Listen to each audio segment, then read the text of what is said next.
এটা অ্যাকচুয়ালি তাহলে আপনি মিষ্টি জান্নাতকে আস্ক করতে হবে যে সে যেহেতু একটা টাইম দিয়েছে, তার জন্য একটা অ্যাওয়ার্ড দিয়ে হয়েছে, সে যেহেতু একটা অডিয়েন্সদেরকে জানিয়েছে সে আসবে একটা শোতে, সে আসেনি। তার কথা শুনে কিন্তু অনেক যে আপনারা যারা আসছেন, এই যে আপনারা যে ভুক্তভোগী হলেন, সাথে সাথে কিন্তু আমার কিন্তু একটা অ্যাওয়ার্ডটা, জিনিসটা কি হলো, সময় মানুষজন জানে যে তার হাতে থেকে অ্যাওয়ার্ডটা নিবে, ক্ষতিগ্রস্ত কিন্তু আমরাই হলাম ভাই। আপনারাও হলেন যে একটা, আপনারা তার কথা শুনেই কিন্তু একটা ইন্টারভিউ নিতে আসলেন, বাট পারলেন না।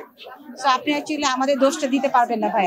আমাদের যেমন আজকে কিন্তু মিষ্টি জান্নাত আসার কথা ছিল, বাট আনফর্চুনেটলি সে যেটা বললো তার আরেকটা শো ছিল, যেটা কিন্তু অনেক কভারেজ আসছে, সে বললো তার একটা অ্যাক্সিডেন্ট হয়েছে, যেটা আমরা অ্যাকচুয়ালি পরে তার ম্যানেজার এবং গৌতম শাহ ভাইয়া যখন আসছিল তখন তার সাথেও কথা হয়েছে, তখন এই জিনিসটা ক্লারিফাই করা হলো যে অ্যাকচুয়ালি তার কোনো একটা জায়গায় হয়তো অ্যাক্সিডেন্ট হয়েছে, শি ইজ নট ওয়েল, তার জন্য সে আজকে আসতে পারেনি।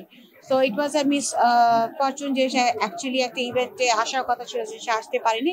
আশা করি পরবর্তীতে আসবে, এবং আমরা আরো, যেহেতু তার আসার কথা ছিল, আমরা কিন্তু অন্য কোনো আপুদেরকে আনি নেই। সো নেক্সট ইভেন্টে আপনারা আরো টপ নচ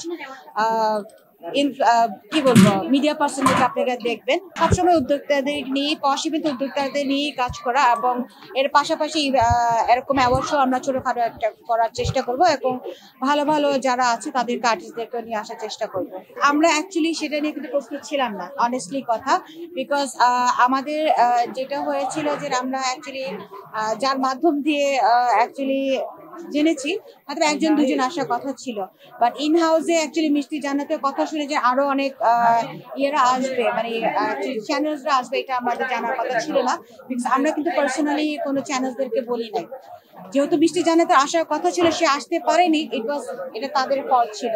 আমরা শুধু তাদের জন্য অতটুকু পর্যন্ত, আমরা যদি জানতাম যে 10-12 জন আসবে, তো সেভাবে কিন্তু আমাদের একটা প্রস্তুতি থাকতো ভাইয়া, কিন্তু আমরা কিন্তু ইন হাউসের থেকে মাত্র 3 জনের কথাই আমরা জানতাম। বাট এটা অ্যাকচুয়ালি তাহলে আপনি মিষ্টি জান্নাতকে আস্ক করতে হবে যে সে যেহেতু একটা টাইম দিয়েছে, তার জন্য একটা অ্যাওয়ার্ড দিয়ে হয়েছে, সে যেহেতু একটা অডিয়েন্সদেরকে জানিয়েছে সে আসবে একটা শোতে, সে আসেনি। তার কথা শুনে কিন্তু অনেক যে আপনারা যারা আসছেন, এই যে আপনারা যে ভুক্তভোগী হলেন, সাথে সাথে কিন্তু আমার কিন্তু একটা অ্যাওয়ার্ডটা, জিনিসটা কি হলো, সময় মানুষজন জানে যে তার হাতে থেকে অ্যাওয়ার্ডটা নিবে, ক্ষতিগ্রস্ত কিন্তু আমরাই হলাম ভাই। আপনারাও হলেন যে একটা, আপনারা তার কথা শুনেই কিন্তু একটা ইন্টারভিউ নিতে আসলেন, বাট পারলেন না। সো আপনি অ্যাকচুয়ালি আমাদের দোষটা দিতে পারবেন না ভাই। আমার কি ঠিক বলেছেন একটু?